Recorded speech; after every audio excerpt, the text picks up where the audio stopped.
Welcome to another episode of Masai Gains on Cars. I've got a Toyota Fortuner. This is a 2019 version, brand new vehicle. The particular one I'm reviewing today is a two-wheel drive, but I have driven in the four-wheel drive, of course, as well, because we were here in South Africa and we've been touring. We've done over 2,000 kilometers, I believe, Garden Route 62. So I thought I'd drop a little review of this car, tell you what I felt. Lots of kilometers done in it, rough roads, tarmac, everything, you name it. Enjoy.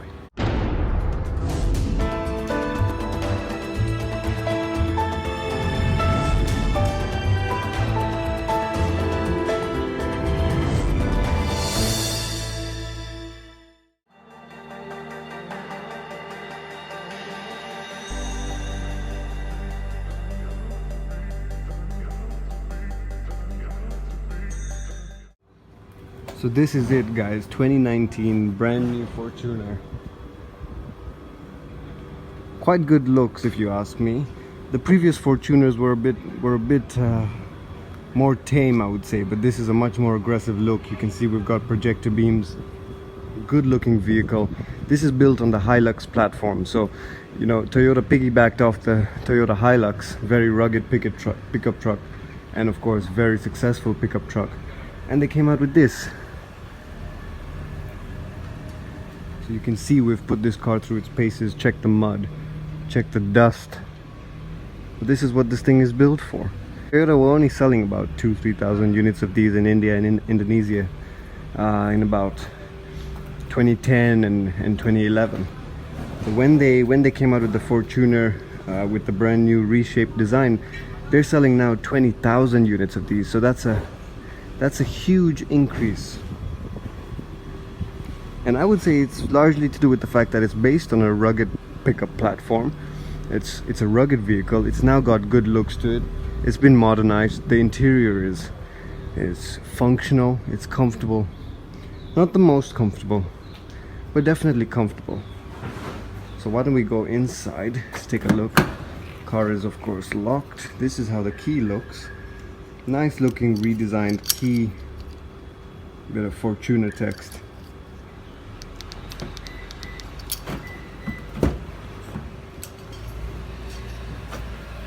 So the car is a bit of a mess, but I'm not going to attempt to clean it too much, but I'll show you inside here.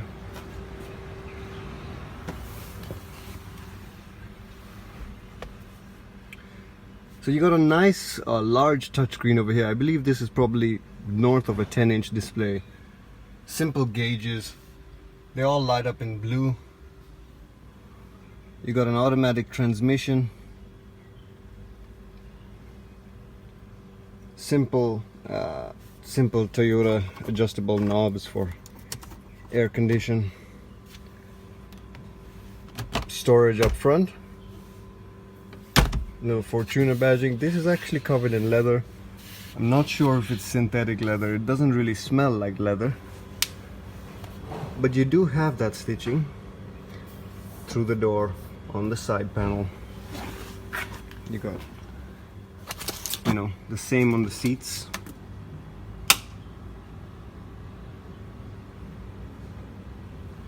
So I wouldn't complain, you know. It's a comfortable car. I mean, the prices of this car they start at about $50,000, so it's not a cheap vehicle. But you got a well-appointed interior in here. Nice little armrest, storage space. My only gripe would be that this is quite small. But other than that, well-appointed interior, comfortable, lots of storage space. Come into the side. We've just loaded this vehicle up the last couple of days, and it's handled it like a champ. It's actually handled it like a champ. Just check the back. So large trunk. We were fitting about 4 pieces of luggage in here. This needs a good clean, of course. But good space, 4 passengers, all the luggage, no issues.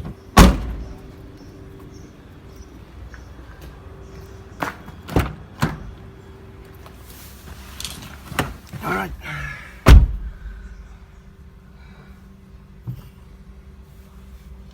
Start this up.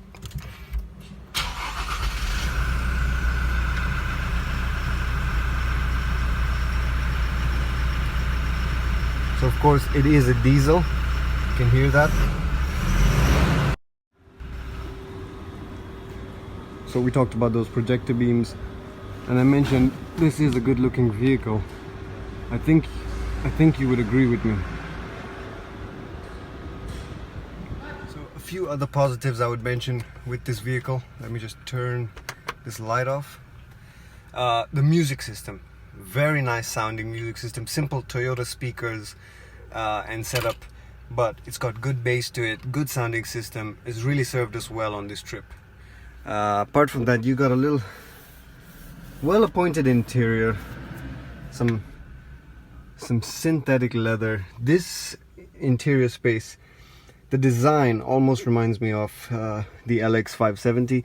I believe Toyota have taken hints of that. I also remember this kind of design in my Mark X, but also the doors. I mean, you see it's a very sporty, aggressive kind of vehicle, ready to take on any terrain basically.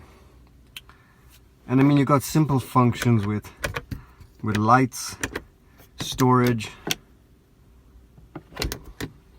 a well-appointed steering wheel with your volume controls, your modes, your tuner, your handset calls. And just to look at that speedometer as well, let's turn the car on one more time, hit the brake. You have got stop start ignition, if I can show you that. Stop start ignition.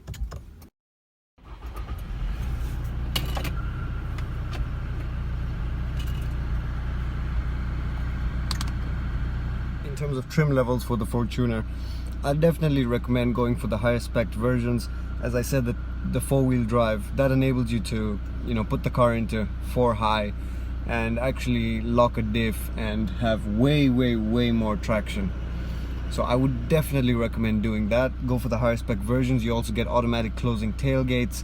You get a few other niceties, if I may say, but everything is well lit. Blue lighting here. You got fully automatic windows, door unlocks, window locks, adjustment for the mirrors, good sized mirrors, nice speaker system. And there you go, 11.3 kilometers per liter is where we're at right now. Good visibility at the back, but I would say that is it's not the biggest window. It's not the biggest window. But visibility out the sides is also pretty good.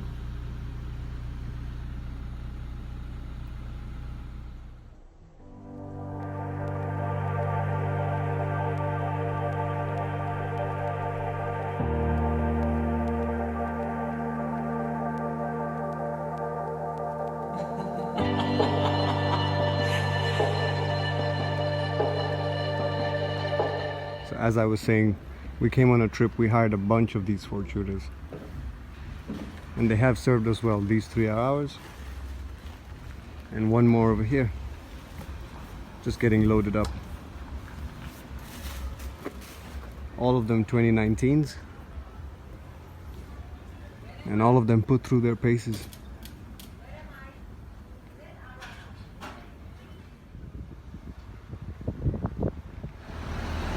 So here is the vehicle fully loaded. Lots of luggage fitting in here. Check this out, 2 big bags, about 3 small bags, fully loaded.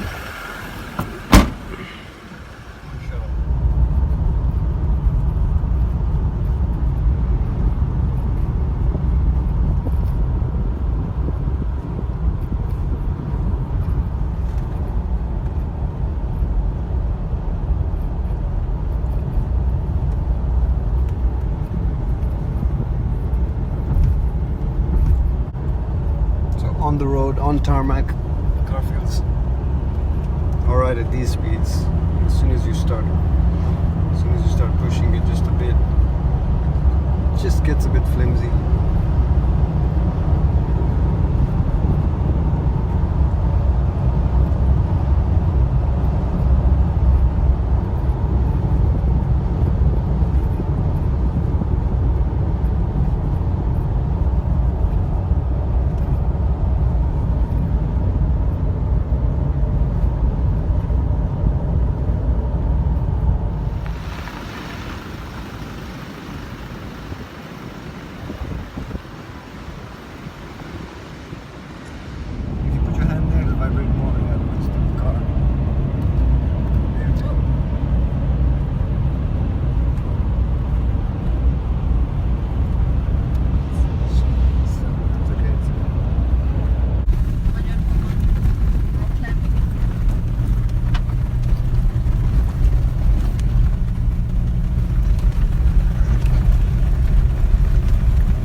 WRC cars go through this kind of gravel.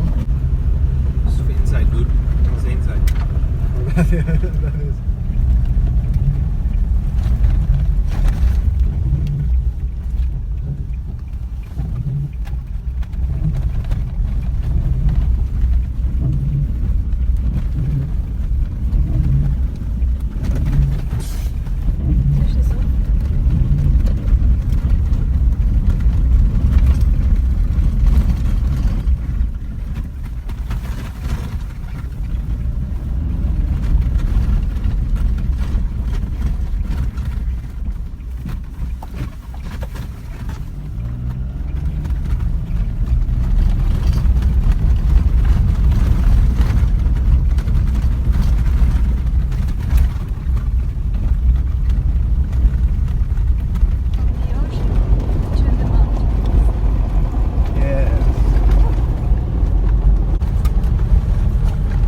Just saw me drive on those different terrains. I thought I'd just round everything up, tell you my overall thoughts on the vehicle. So on tarmac, it's a good car, but as soon as you exceed 120, 130 kilometers an hour, it's a bit shaky, doesn't feel very composed. The wind affects the vehicle, so you really got to have hands-on on the steering wheel, and you got to be an experienced driver to go quick on those kind of roads. On the dusty roads, it didn't have that much traction. This was a two-wheel drive, so that explains it.